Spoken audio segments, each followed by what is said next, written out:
इस खाद का अगर इस्तेमाल नहीं किया है तो ये आपके पास आखिरी मौका है ये डाल देने का इस खाद को पहली सिंचाई के वक्त। तो दोस्तों ये आपके पास आखिरी मौका है, इस आखिरी मौके पे आपको चौका मार देना है। तो आपको एक महत्वपूर्ण चीज लेनी है, ये अगर आप चीज नहीं आपके खेत में डालोगे यानी कि यह खाद अगर आप नहीं डालोगे तो आप चाहे कितने भी अगर खाद डाल ले, डीएपी डाल रहे, फास्फोरस डाल रहे, पोटैश आप डाल रहे, तो अच्छे से लागू नहीं होगा। तो चलिए जानते हैं यह कौन सा खाद आपको डालना है। इस खाद से दोस्तों आपको शानदार से शानदार रिजल्ट देखने को मिलेगी। नमस्कार दोस्तों, गेहूं की खेती में पहली सिंचाई काफी महत्वपूर्ण होती है, क्योंकि दोस्तों अगर हम गेहूं की खेती में पहली सिंचाई टाइम पर करेंगे और साथ ही पहली सिंचाई के वक्त पहला खाद अच्छे से डालेंगे तो दोस्तों आगे चलकर हमारे गेहूं में जो कल्ले है वह ज्यादा से ज्यादा फूटने में मदद होगी। साथ ही दोस्तों जड़ों का जो विकास है वह अच्छे तरीके से होगा और अच्छे से अच्छे कल्ले फूटने की वजह से आगे चलकर हमारा उत्पादन अच्छे से अच्छा बढ़ने में मदद होगी। तो इसलिए दोस्तों आज की इस वीडियो में हम जानकारी लेने वाले कि हमें गेहूं की खेती में पहली सिंचाई कब करनी चाहिए, साथ ही गेहूं में पहला खाद कौन सा डालना चाहिए, साथ ही पहला खाद भी हमें कब डालना चाहिए। और दोस्तों गेहूं का अच्छे से अच्छा उत्पादन लेने के लिए हमें पहली सिंचाई टाइम पे करनी होती है। साथ ही दोस्तों गेहूं की खेती में हमें खाद भी अच्छे से अच्छा पहली सिंचाई के वक्त देना पड़ेगा।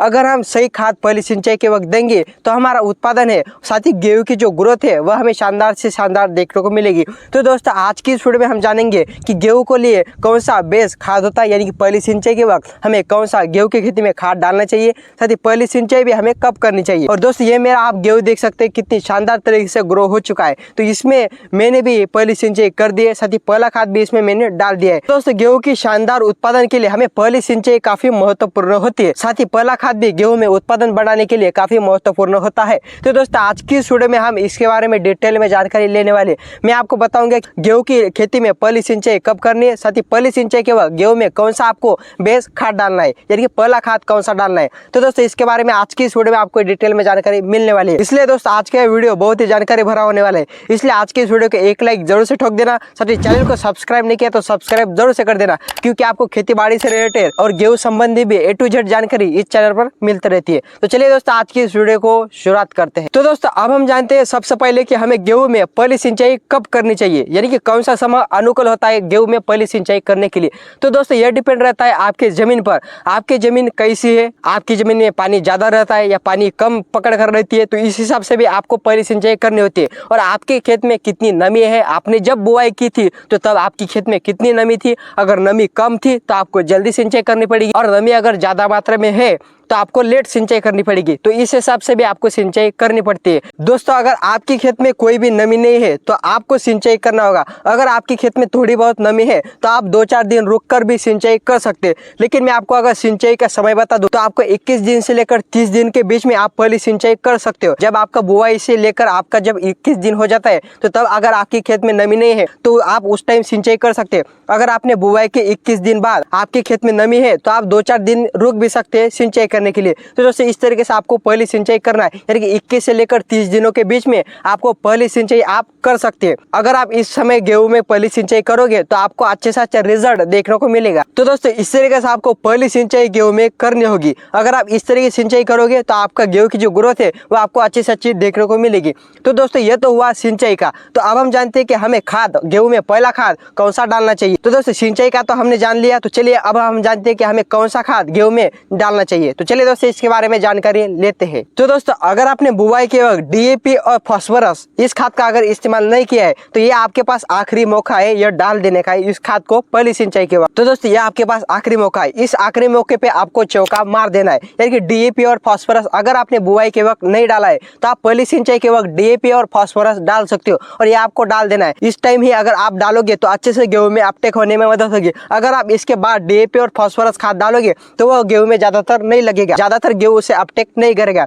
इसलिए आपके पास ये सुनहरा मौका है और आखिरी मौका है, तो इस आखिरी मौके पर आपको चौका मार देना है। मतलब आपको डीएपी और फास्फोरस इस समय यानी कि पहली सिंचाई गेहूं में कर रहे हो तो उस टाइम आपको डीएपी और फास्फोरस डाल देना है, अपने अगर बुआई के वक्त डाला नहीं है तो। दोस्तों अब हम जानते हैं कि हमें जब हम पहली सिंचाई करते हो तो आपने बुआई के वक्त डीएपी और फास्फोरस नहीं डाला है तो आप इस समय किस डोज में डाल सकते हो, यानी कि कितना किलो आपको 1 एकड़ के लिए डीएपी और फास्फोरस डालना है। तो दोस्तों जो आपको डीएपी लेना है 1 एकड़ के लिए वो आपको लेना लेना है 40 किलोग्राम। 40 किलोग्राम आपको पहली सिंचाई के वक्त डीएपी डाल देना है। साथ ही दोस्तों डीएपी के साथ में आपको फास्फोरस लेना है। तो फास्फोरस दोस्तों आप एक बोरी ले सकते हैं 50 किलो की, तो 1 किलो आपको यानी कि 50 किलोग्राम लेना है फास्फोरस। डीएपी लेना है 40 किलोग्राम, साथ ही फास्फोरस लेना है आपको 50 किलोग्राम। तो दोस्तों इस खाद को आपको अच्छे से मिला लेना है, डीएपी को और फास्फोरस को, और सिंचाई करने के पहले आपको इसमें डाल देना है। सिंचाई करने के बाद में नहीं डालना है। सिंचाई आप जब कर रहे हो तो सिंचाई से पहले आपको इस खाद को यानी कि डीएपी और फास्फोरस को 40 किलोग्राम डीएपी साथ ही 50 किलोग्राम फास्फोरस, तो आपको इस सिंचाई से पहले ही डाल देना है और उसके बाद ऊपर से सिंचाई कर देनी है। अगर आप इस तरीके से दोस्तों करोगे तो आपको अच्छे से अच्छा गेहूं में रिजल्ट देखने को मिलेगा। और हाँ दोस्तों, अगर आपने बुआई के वक्त पोटैश भी नहीं दिया है तो आप इस समय यानी कि पहली सिंचाई के वक्त डीएपी फास्फोरस के साथ ही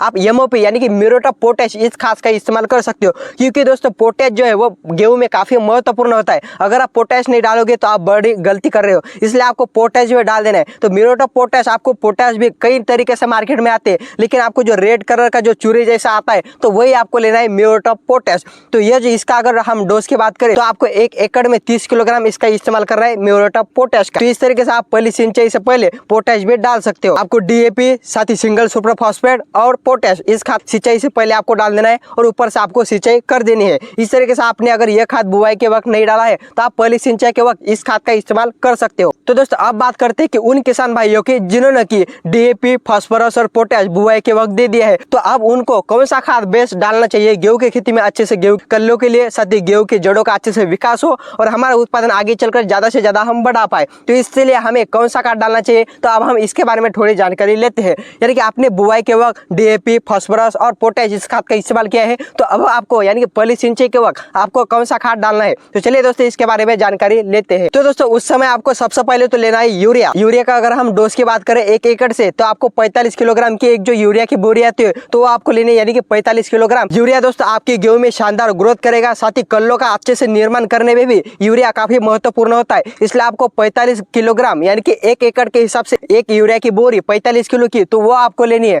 यूरिया दोस्तों आपकी गेहूं की शानदार अच्छे से ग्रोथ करेगा, साथ ही कल्लों का भी अच्छे से अच्छा विकास करेगा। तो आपको यूरिया लेना है दोस्तों 45 किलोग्राम 1 एकड़ के हिसाब से, जब आप गेहूं में पहली सिंचाई कर रहे हो तब। तो दोस्तों यह तो हुई यूरिया के बाद आपने तो फास्फोरस बुआई के वक्त डाल दिया है, तो फास्फोरस तो ऑलरेडी हमारे जमीन में पड़ा है, तो फास्फोरस से अच्छे से जड़ों का विकास होगा। साथ ही हमने जो यूरिया दिया है पहली सिंचाई में, तो यूरिया अच्छे से गेहूं की ग्रोथ करेगा, साथ ही कल्लों का निर्माण में भी अच्छे से अच्छा महत्वपूर्ण भूमिका यूरिया भी बजाएगा। तो इस तरीके से दोस्तों आपको यूरिया डाल देना है। तो यूरिया के साथ भी आपको कौन सी और चीजें डालनी है, तो चलिए इसके बारे में जानकारी लेते हैं। यूरिया के साथ दोस्तों आपको एक महत्वपूर्ण चीज लेनी है। ये अगर आप चीज नहीं आपके खेत में डालोगे, यानी कि यह खाद अगर आप नहीं डालोगे, तो आप चाहे कितनी भी अगर खाद डाल ले, डीएपी डाल रहे, फास्फोरस डाल रहे, पोटैश आप डाल रहे, तो अच्छे से लागू नहीं होगा। तो चलिए जानते हैं यह कौन सा खाद आपको डालना है। तो दोस्तों यह खाद है सूक्ष्म पोषक तत्व, यानी कि जिसे हम माइक्रोन्यूट्रिएंट्स करते हैं, तो उसमें आपको लेना है दोस्तों जिंक। तो दोस्तों जिंक आपको 21% वाला लेना है। तो दोस्तों 21% वाला अगर आप जिंक ले रहे हो तो आपको लेना है दोस्तों 10 किलोग्राम। साथ ही दोस्तों आप 33% वाला यानी कि 33% वाला अगर जिंक ले रहे हो तो वो आपको 1 एकड़ के हिसाब से 7 किलोग्राम लेना है। 33% वाला आपको 7 किलोग्राम लेना है, साथ ही 21% वाला आपको 10 किलोग्राम लेना है।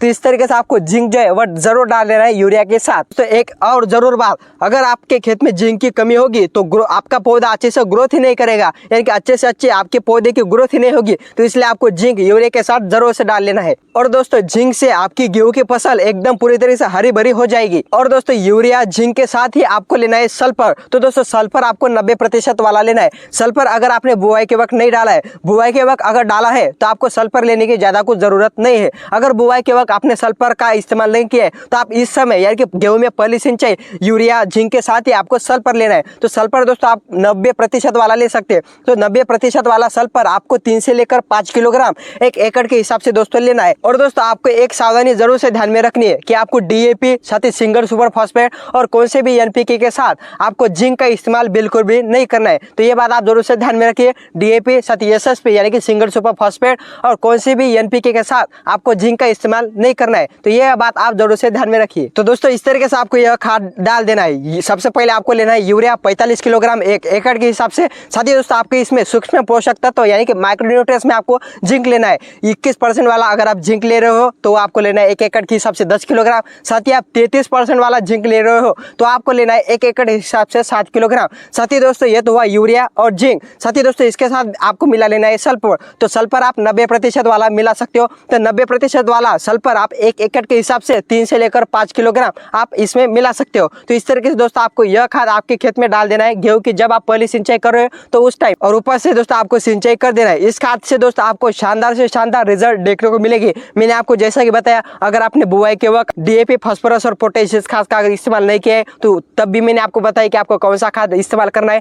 साथ ही दोस्तों आपने अगर डीएपी, फास्फोरस और पोटेश इस खाद को इस्तेमाल किया है तो भी मैंने आपको बताया कि आपको इस समय कौन सा खाद का इस्तेमाल करना है। और दोस्तों अगर आपने यह सभी खाद डाल दिया और सिर्फ आपका यूरिया अगर रहा हो तो यूरिया दोस्तों आप सिंचाई के बाद में डाल सकते हो। तो इस तरीके से दोस्तों आप यह खाद को डाल सकते हो। तो दोस्तों आज की वीडियो में मैंने आपको जैसा कि बताया कि यह खाद आपको डाल देना है और यह खाद आपको डालने के बाद आपको अच्छे से अच्छा रिजल्ट आपके गेहूं की खेती में दोस्तों देखने को मिलेगा। गेहूं का अच्छे से अच्छा यानी कि शानदार जड़ों का विकास भी होगा और गेहूं में कल्ले फूटने भी ज्यादा से ज्यादा दोस्तों मदद होगी और अच्छे से अच्छा एकदम पूरी तरह से ग्रीन यानी कि हरा भरा आपका गेहूं आपको देखने को मिलेगा। तो इस तरीके से दोस्तों आप इस खाद का इस्तेमाल कर सकते हो। साथ ही दोस्तों जो आपके खेत में खरपतवार अभी आए हुए हैं तो खरपतवार को भी आपको अच्छे से कंट्रोल कर लेना है। तो खरपतवार के लिए आप खरपतवार नाशिका का भी इस्तेमाल कर सकते हो। मैंने भी अभी इस खेत में खरपतवार नाशिका का स्प्रे किया है और पहली सिंचाई भी कर दी है और पहला खाद डाल दिया है और अभी आप देख सकते हो कि मेरे गेहूं की अभी शानदार ग्रोथ हो चुके हैं और दोस्तों इसका जो जड़ों का विकास है वह भी अभी शानदार तरीके से हो चुका है और इसमें कल्लों का विकास भी अभी इस टाइम पे ज्यादा से ज्यादा हुआ है।